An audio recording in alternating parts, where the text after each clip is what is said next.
The regular session of Sangguniang Bayan ng Calacas is now called to order. May I request everyone to rise for the invocation led by Councilor Bucal, followed by the singing of the national anthem led by Councilor Dao.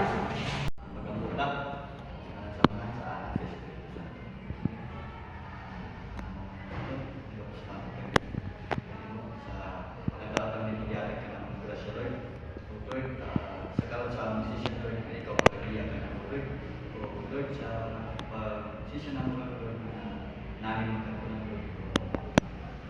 ikay kami sa among sisyon.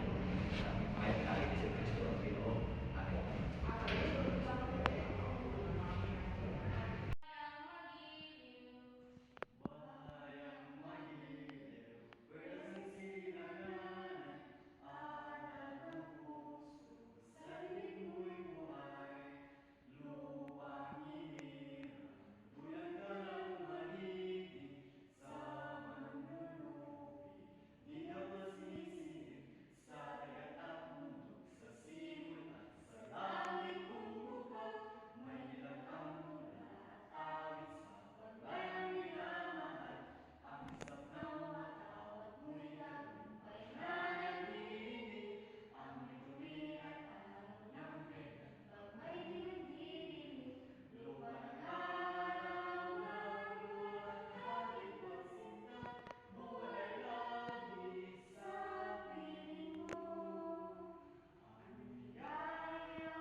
Thank you everyone. Now we see.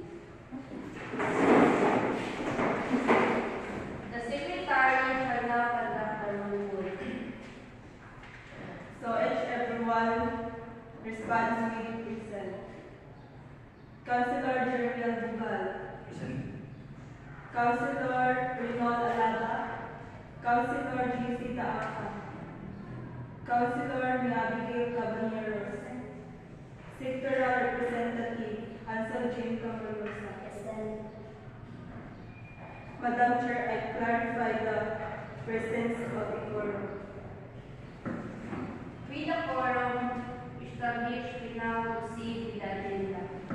The secretary will read the minutes of the previous session.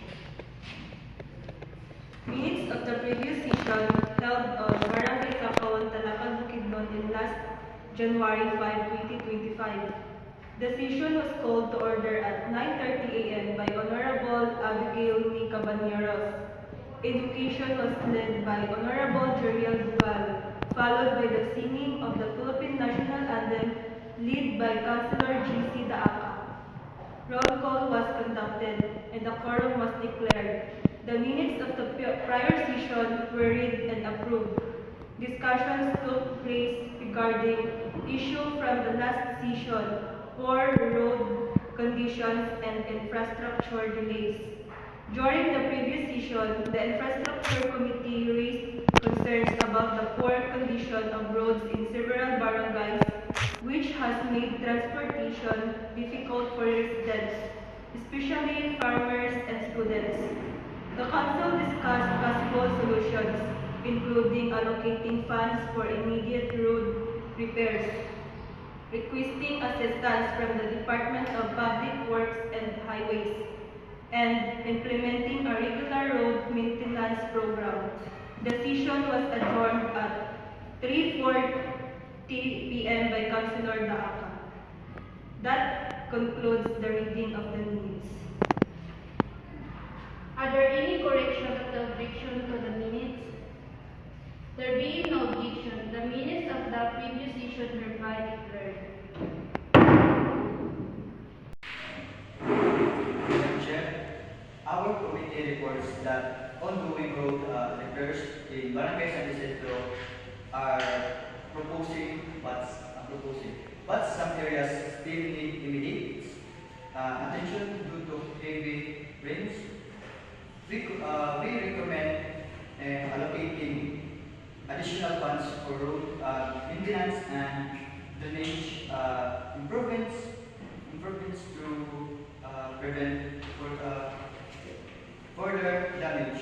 We propose a resolution requesting support from the DPWH for faster completion of pending infrastructure projects.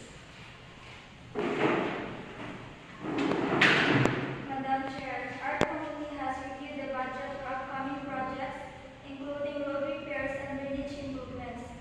We suggest prioritizing essential infrastructure while seeking additional funding from government agencies and private partners.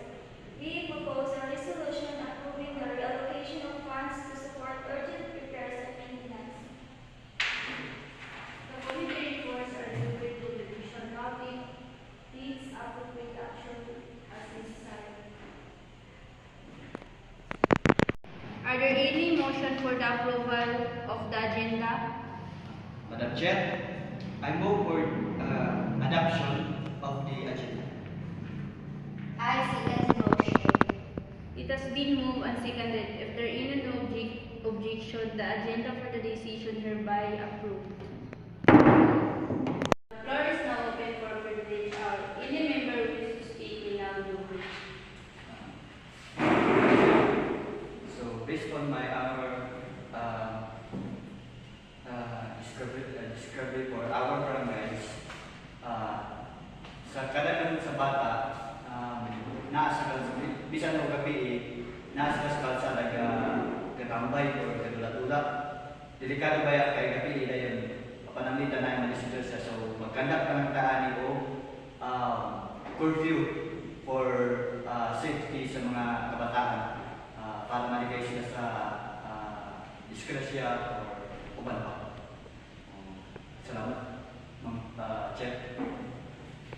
Will now proceed to unfinished business. The secretary shall read the pending matters for discussion. Madam Chair, honorable members of the Council, Caballeros, here are the pending ordinances and resolutions for the decision. Executive Order Number 001. Proposed Ordinance Number 001, an ordinance straightening the Barangay Anti-Drug Abuse Council or BADAC and implementing anti-drug programs in Barangay Cacao. The ordinance aims to enhance anti-drug initiatives, provide rehabilitation programs, and strengthen barangay-level enforcement against illegal drugs. Resolution Number 002, Series of 2024. A resolution requesting assistance from the DPWH for road repair and drainage improvement in Barangay San Isidro. This resolution seeks funding and technical support for infrastructure projects to ensure safer roads and better drainage systems in Barangay. Thank you, Secretary. Are there any comments or motion regarding these pending ordinance and resolutions?